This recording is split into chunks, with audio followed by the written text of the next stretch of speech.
우리에게 주신 하나님의 말씀은 마태복음 7장 7절로부터 12절까지 말씀입니다. 마태복음 7장 7절로부터 12절까지 말씀입니다. 구하라 그리하면 너희에게 주실 것이요, 찾으라 그리하면 찾아낼 것이요, 문을 두드리라 그리하면 너희에게 열릴 것이니 구하는 이마다 받을 것이요, 찾는 이는 찾아낼 것이요, 두드리는 이에게는 열릴 것이니라. 너희 중에 누가 아들이 떡을 달라 하는데 돌을 주며 생선을 달라 하는데 뱀을 줄 사람이 있겠느냐? 너희가 악한 자라도 좋은 것으로 자식에게 줄 알거든 하물며 하늘에 계신 너희 아버지께서 구하는 자에게 좋은 것으로 주시지 않겠느냐? 그러므로 무엇이든지 남에게 대접을 받고자 하는 대로 너희도 남을 대접하라. 이것이 율법이요 선지자니라. 오늘 우리에게 주신 하나님의 말씀입니다. 예전에 케이트 스미스라는 미국 가수가 있었습니다. 어느 날 신문 기자가 이런 질문을 했습니다. 당신은 언제나 자신감이 넘치고 승리의 확신을 가진 사람이라는 인상을 짙게 풍깁니다. 혹시 당신의 생활 철학에 대해서 말씀해 주실 수 있겠습니까? 이런 질문을 받고 케이트 스미스가 이런 이야기를 했습니다. 어느 날 두 친구와 함께 보트를 타며 즐기고 있었습니다. 너무 놀이에 열중한 나머지 보트가 썰물에 밀려나가고 있다는 것을 알지 못했습니다. 육지에서 점점 멀어가고 있었고 날은 어두워지기 시작했습니다. 힘을 다해서 노를 저었지만 물살이 너무 세찼기 때문에 도저히 돌아갈 수 없었습니다. 사람 살려, 사람 살려 소리쳤지만 아무도 듣는 사람이 없었습니다. 두려워 떠오는 가운데 하나님의 말씀이 생각났습니다. 얘들아, 무서워할 것 없어. 성경에 두세 사람이 모여서 기도하면 하나님께서 응답하신다고 하셔서 우리 셋이 하나님께 기도하면 살려주실 것을 나는 믿어. 우리 함께 기도하며 힘을 내자. 다른 길이 없다고 생각한 우리는 기도하기 시작했습니다. 하나님 살려주세요. 하나님, 우리는 죽게 되었어요. 우리를 도와주세요. 우리는 얼마나 간절히 기도했는지 모릅니다. 사방이 온통 캄캄했는데 저 멀리서 불빛 하나가 점점 가까이 다가오고 있었습니다. 우리는 힘을 다해 소리쳤습니다.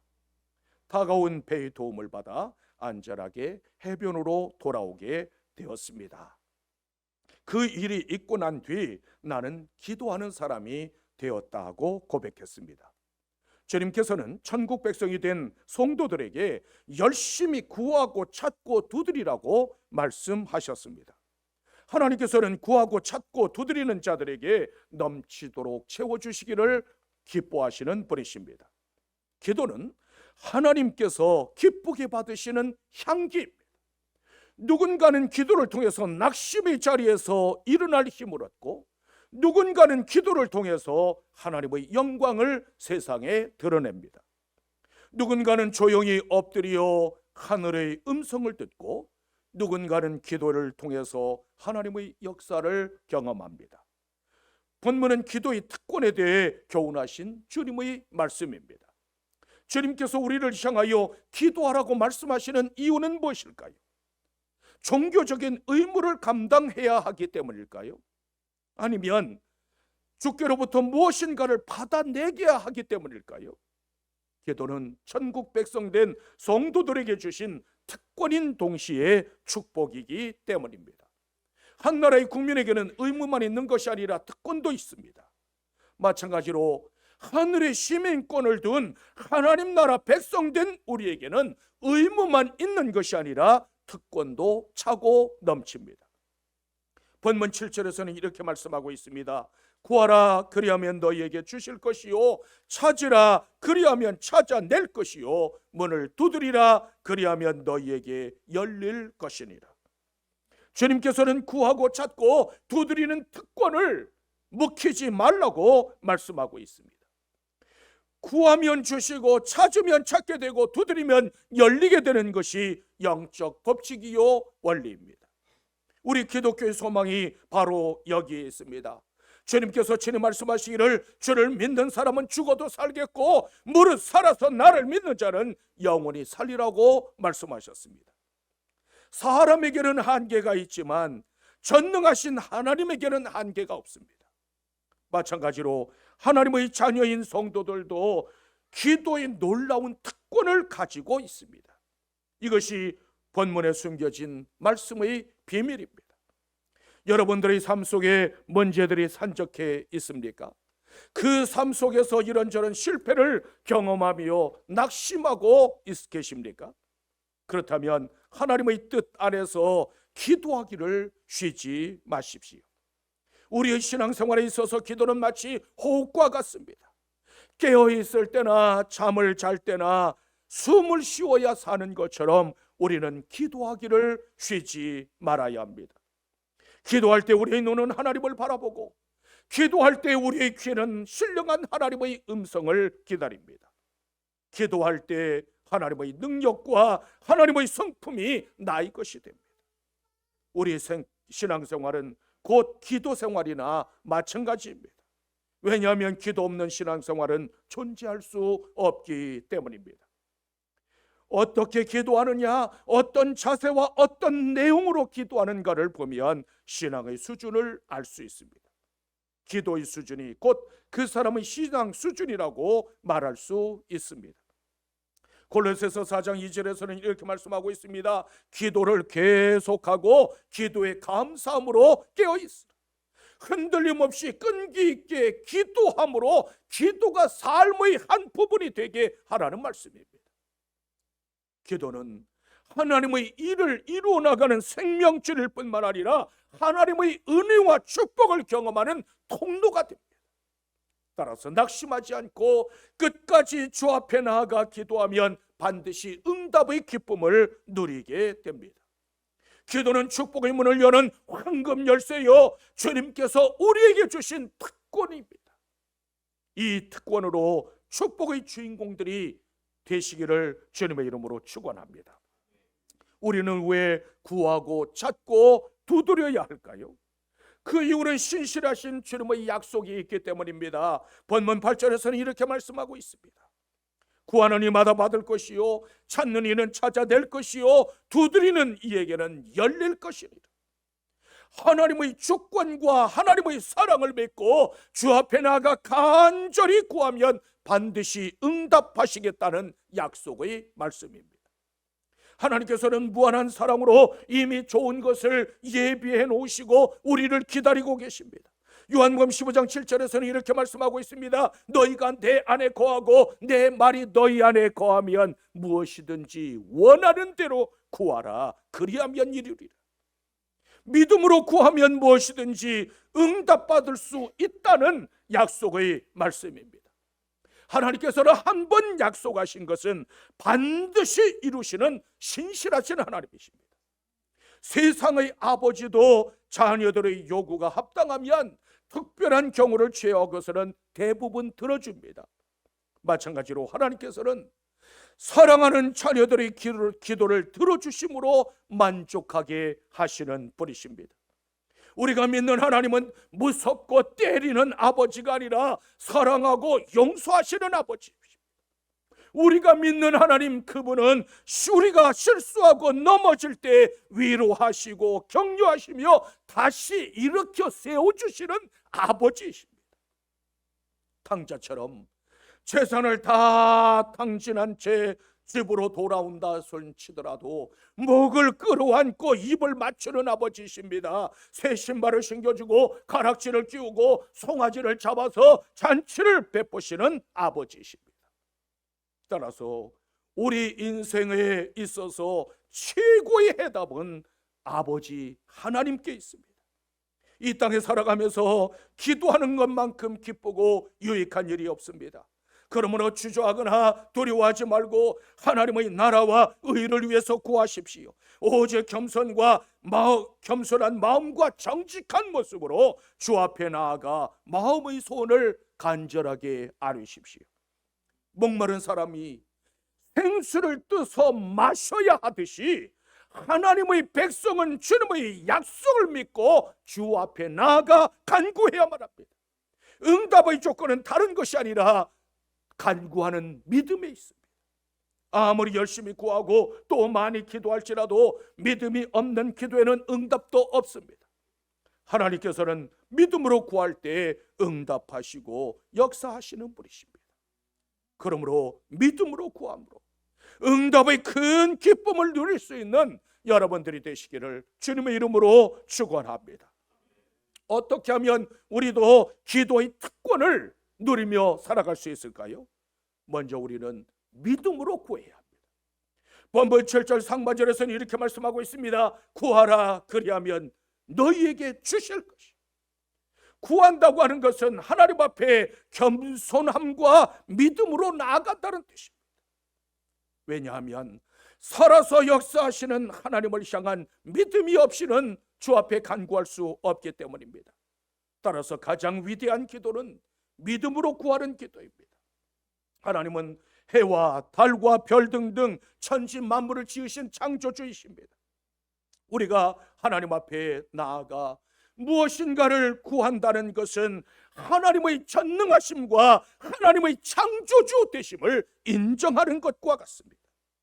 요한복음 14장 13절로부터 14절에서는 이렇게 말씀하고 있습니다. 너희가 내 이름으로 무엇을 구하든지 내가 행하리니 이는 아버지로 하여금 아들로 말미암아 영광을 받으시게 하려 함이라. 무엇이든지 예수 그리스도 이름으로 구하기만 하면 반드시 이루어 주시겠다는 놀라운 약속의 말씀입니다. 그렇다면 예수의 이름으로 구한다는 것은 과연 어떤 의미가 있을까요? 예수님의 이름으로 기도합니다라고 마치 주문을 외우는 것처럼 기도하라고 하는 그런 말씀일까요? 많은 성도들이 예수 그리스도의 이름으로 기도하지만 응답받지 못하는 이유는 단지 예수님의 이름만 빌렸기 때문입니다. 예수님의 이름으로 기도한다는 것은 예수 그리스도 안에서 기도한다는 뜻입니다. 예수 그리스도를 전적으로 의지하고 그분과 인격적인 만남 가운데 드리는 기도가 예수님의 이름으로 드리는 기도입니다. 예수님과 인격적인 만남이 없다면 아무리 예수님의 이름으로 기도한다고 할지라도 소용이 없습니다. 그뿐만 아니라 예수 그리스도 이름으로 기도하는 것은 하나님의 뜻에 따라서 드려지는 기도를 의미합니다. 일반적으로 기도는 자신의 소원을 아뢰는 것을 의미합니다. 그러나 성경이 말하는 기도는 자신의 이기적인 욕심을 이루기 위한 수단이 결코 아닙니다. 성경적 기도의 궁극적인 목적은 하나님의 영광에 있습니다. 따라서 예수 그리스도의 이름으로 드리는 기도는 하나님의 뜻과 하나님의 영광을 드러내기 위한 기도입니다. 그러므로 기도할 때마다 예수 그리스도 안에서 예수님의 뜻에 따라 드리는 기도인가를 우리는 늘 살펴보아야만 합니다. 야고보서 4장 3절에서는 이렇게 말씀하고 있습니다. 구하여도 받지 못함은 정욕으로 쓰려고 잘못 구하기 때문이라. 우리가 무엇인가 필요한 것이 있을 때 하나님 앞에 나아가 간구하지만 다 응답받는 것은 아닙니다.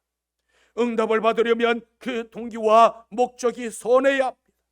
왜냐하면 하나님께서는 우리 마음에 죄악이 있을 때 결코 응답하시지 않기 때문입니다.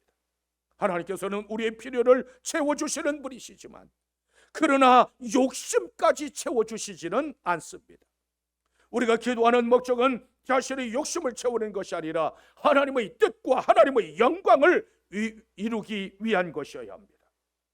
따라서 우리의 기도는 하나님의 뜻에 합당하고 하나님의 영광을 반드시 드러내야만 합니다.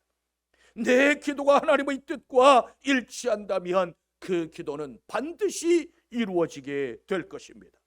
그러나 즉각적으로 응답받으면 좋을 텐데 하나님의 시간표와 내 시간표가 다를 때가 많습니다. 때로는 하나님께서 침묵하시고 응답이 더뎌질 때가 있습니다. 따라서 신앙은 영적인 전쟁이며 기다림의 싸움이기도 합니다. 그러므로 하나님의 뜻에 합당하고 하나님의 영광을 구함으로 응답의 큰 기쁨을 누릴 수 있는 여러분들이 되시기를 주님의 이름으로 축원합니다. 또한 우리는 부지런히 찾아야 합니다.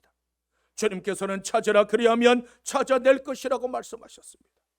신앙이란 무엇인가를 얻는 것일 뿐만 아니라 찾고 발견하는 것입니다. 마치 값진 보석이나 진주를 찾아 나서는 것과 마찬가지입니다. 찾으라는 말은 사모하고 갈망한다는 뜻입니다. 그렇다면 하나님의 백성인 성도들은 무엇을 사모하고 무엇을 갈망해야 할까요? 하나님의 백성인 성도는 오직 하나님만 사모하고 그분을 갈망해야 합니다. 시편 63편 1절에서는 이렇게 말씀하고 있습니다. 하나님이여 주는 나의 하나님이시라 내가 간절히 주를 찾되 물이 없어 마르고 황폐한 땅에서 내 영혼이 주를 갈망하며 내 육체가 주를 앙모하나이다. 사람은 음식을 먹지 않아도 꽤 오랫동안 살 수 있지만 물을 마시지 않으면 며칠 살 수 없습니다. 특히 광야에서 물이 떨어졌다고 하는 것은 곧 죽음이나 마찬가지입니다. 우리 성도들이 살아가는 이 세상은 마치 그 험하고 험한 척박한 광야와 같습니다. 하나님께서 특별한 관심으로 자기 백성들을 돌보시지 않는다면 한순간도 살아가기 힘든 곳, 그곳이 바로 세상이요 우리가 살아가는 광야입니다. 따라서 우리는 광야에서 물을 찾고 또 찾는 사람처럼 부지런히 하나님을 찾아야만 합니다. 하나님을 부지런히 찾아야만 구원의 은총을 덧입을 수 있습니다. 아모스 5장 4절에서는 이렇게 말씀하고 있습니다. 여호와께서 이스라엘 족속에게 이와 같이 말씀하시기를 너희는 나를 찾으라 그리하면 살리라. 하나님을 찾는다는 것은 하나님을 사랑하고 그분을 섬기며 그분의 말씀대로 살아가는 것을 의미합니다. 아울러 자기 자신의 죄를 철저히 깨닫고 하나님의 자비로우심과 긍휼하심을 구하는 것이 바로 하나님을 찾는 것이라고 말할 수 있습니다. 그 대표적인 예가 십자가상에서 구원받은 한편 강도의 이야기입니다. 그 한편 강도는 죽음의 순간에 예수여 예수여 당신의 나라에 임하실 때에 그 곁에서 함께 죽고 간 나를 기억하여 주옵소서. 그때 예수님께서는 내가 진실로 내게 이르노니 오늘 내가 나와 함께 낙원에 있으리라고 약속하셨습니다. 이처럼 하나님을 찾고 생명을 구하는 자에게 구원이 임합니다. 생명의 원리는 매우 간단합니다. 하나님을 떠나는 자에게는 죽음이 있고 하나님을 찾는 자에게는 생명이 있습니다. 따라서 참 생명을 원한다면 하나님을 반드시 찾아야만 하고 하나님을 찾았다면 결코 떠나지 말아야만 합니다. 하나님의 나라와 그의 의를 구하기에 힘쓰며 그것을 갈망하는 사람들, 그 사람들이 곧 성도입니다. 그렇다면 우리는 언제 주를 찾아야 할까? 이사야 55장 6절에서는 이렇게 말씀하고 있습니다. 너희는 만날 만한 때에 찾으라 가까이 계실 때에 그를 부르라. 여호와를 만날 만한 때, 주께서 가까이 계실 때는 하나님께서 구원으로 초청하고 계시는 순간을 의미합니다. 따라서 하나님께서 구원의 문을 활짝 열어놓으시고 우리를 향하였을 때 내게로 오라 내게로 오라 부르실 그때에 하나님을 찾아야 합니다. 사람에게 있어서 생명의 문제보다 더 시급한 문제는 세상 어디에도 없습니다. 생명의 문제는 가장 중요한 문제일 뿐만 아니라 가장 화급을 다투는 문제이기도 합니다. 하나님께서는 죄인들을 용서하시며 구원하시기를 기뻐하시는 분이십니다. 광야에서 물을 찾지 못하면 죽음에 이를 수밖에 없는 것처럼 하나님을 찾지 못하는 인생은 결국 망하게 됩니다. 그러므로 망설이지 말고 아직 생명이 주어졌을 때 결단하고 주를 찾아야만 합니다. 구원과 생명의 원천이 되시는 주를 찾기에 갈급하고 사모하는 여러분들이 되십시오. 사람이 주를 찾고 만나는 길은 단 하나밖에 없습니다.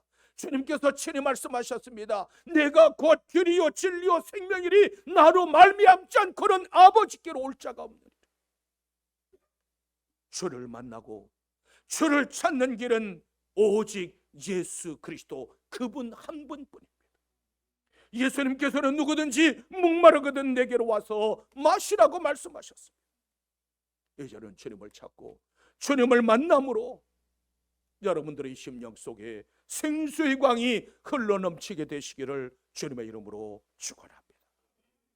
또한 우리는 간절한 마음으로 두드려야만 합니다. 본문 7절 하반절에서는 이렇게 말씀하고 있습니다.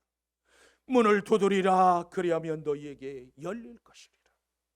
이 말씀은 참으로 모든 하나님의 백성들에게 무한한 용기와 확신을 주시는 말씀입니다. 주님께서는 문을 두드릴 때 축복의 문, 소망의 문, 은총의 문, 응답의 문을 열어주십니다. 이 두드린다고 하는 말은 소리나게 여러 번 치는 행위를 가리킵니다. 마치 잠을 자는 주인을 깨우듯이 대문을 소리나게 두드리는 것, 그것을 가리켜서 우리는 두드린다고 말합니다. 어떤 다급한 일을 만나거나 누군가의 도움이 간절하게 필요할 때 두드립니다. 간절한 마음으로 두드리면 주님의 권능과 영광을 보게 됩니다. 그러므로 하나님을 만나기를 원한다면 간절한 마음으로 두드리십시오. 잠언 8장 17절에서는 이렇게 말씀하고 있습니다. 나를 사랑하는 자들이 나의 사랑을 입으며 나를 간절히 찾는 자가 나를 만날 것이니라. 하나님께서는 간절한 마음으로 두드리기를 원하십니다. 야복나루에서 하나님의 사자를 만나 나를 축복하지 아니하면 가게 할 수 없다고 간구했던 야곱처럼 두드리십시오. 야곱은 허벅지 관절이 어긋나는 상황에서도 나를 축복하지 않으면 결코 보낼 수 없다고 간절하게 두드림으로 이스라엘이 되었습니다. 하나님은 은혜 베푸시기를 즐겨하시는 자비로우신 분이시요 또 믿고 경외하는 자들의 아버지이십니다. 따라서 포기하지 않고 끝까지 두드리면 반드시 하나님의 응답을 보게 됩니다. 누가복음 11장 8절에서는 이렇게 말씀하고 있습니다. 내가 너희에게 말하노니 비록 벗됨을 인하여서는 일어나 주지 아니할지라도 그 간청함을 인하여 일어나 그 요구대로 주리라. 밤중에 찾아와서 문을 두드리며 떡을 달라고 요구했던 그 친구처럼 두드려야만 열리게 됩니다.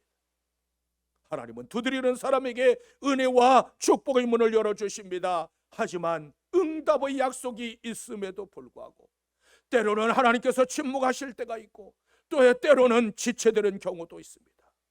하지만 우리가 꼭 기억해야 할 것은 응답의 지체는 결코 거절이 아니라는 사실입니다. 아직 하나님께서 정하신 때가 되지 않았거나 아니면 영적인 성장을 도모하시려는 하나님의 깊은 뜻이 그 속에 있습니다. 그러므로 당장 응답되지 않는다고 포기하거나 낙심하지 마십시오. 우리 주님처럼 문을 두드릴 수 있는 여러분들이 되십시오. 요한복음 3장 20절에서는 이렇게 말씀하고 있습니다. 볼지어다 내가 문 밖에 서서 두드리노니 누구든지 내 음성을 듣고 문을 열면 내가 그에게로 들어가 그와 더불어 먹고 그는 나와 더불어 먹으리라. 문 밖에 서 계신 주님께서 마음의 문을 두드릴 때에 그분의 음성을 듣고 열라는 말씀입니다. 주님께서는 우리에게 찾아오셔서 아무개야 아무개야 내 마음의 문을 열어다오 두드리고 계십니다. 주님을 향한 여러분들의 마음은 열려져 있습니까? 기쁨으로 문을 여는 자마다 생명을 얻고 풍성한 은혜를 덧입게 될 것입니다. 그리스도인들은 우리 주님처럼 누군가의 마음의 문을 두드려야 합니다. 아직도 예수 그리스도를 모르는 사람들이 마음문을 간절하게 두드릴 수 있는 여러분들이 되시기를 주님의 이름으로 축원합니다. 세상의 모든 부모는 자식에게 좋은 것을 주고 싶어 합니다. 자식이 아버지 떡을 주세요, 떡 달라고 하는 그 자식에게 돌멩이 던져줄 아버지는 없습니다. 또한 아버지 생선을 좀 주세요, 생선 달라고 요구하는 그 아들에게 뱀을 던져줄 아버지는 세상에 그 어디에도 없습니다. 심지어 악한 부모조차도 자식에게는 좋은 것을 주고 싶어 합니다. 부모는 내가 못 입어도 자식은 잘 입히고 싶고, 내 배가 고파도 자식은 먹이려고 합니다. 마찬가지로 이 세상이 줄 수 있는 그 어떤 것보다 더 좋은 것을 주고 싶어 하시는 분이 바로 하나님 아버지십니다. 그러므로 하나님께서는 아들까지도 십자가에 내어주셨습니다. 로마서 8장 32절에서는 이렇게 말씀하고 있습니다. 자기 아들을 아끼지 아니하시고 우리 모든 사람을 위하여 내어주신 이가 어찌 그 아들과 함께 모든 것을 우리에게 주시지 아니하겠느냐. 하나님께서 베풀어 주실 수 있는 은혜 중에 가장 크고 가장 절대적인 은혜를 베풀어 주셨습니다. 바로 그 은혜가 바로 독생자 예수 그리스도를 십자가에 매달아 주신 사건입니다. 하나님 아버지께서 아들까지 내어주셨다면 이제 더 이상 아낄 것이 있을까요? 누가복음 11장 13절에서는 이렇게 말씀하고 있습니다. 너희가 악할지라도 좋은 것을 자식에게 줄 줄 알거든. 하물며 너희 천부께서 구하는 자들에게 성령을 주시지 않겠느냐. 하나님께서 우리에게 주시고 싶은 가장 좋은 것, 그것은 바로 주의 성령입니다. 성령을 받으면 하나님의 지배를 받아 하나님의 종이 되고 하나님의 자녀가 됩니다. 성령님께서 나에게 임하시면 권능이 임하게 되고 우리는 사랑의 능력, 용서의 능력, 긍휼의 능력을 가지고 이 세상에 나아가 그리스도의 증인이 될 수 있습니다.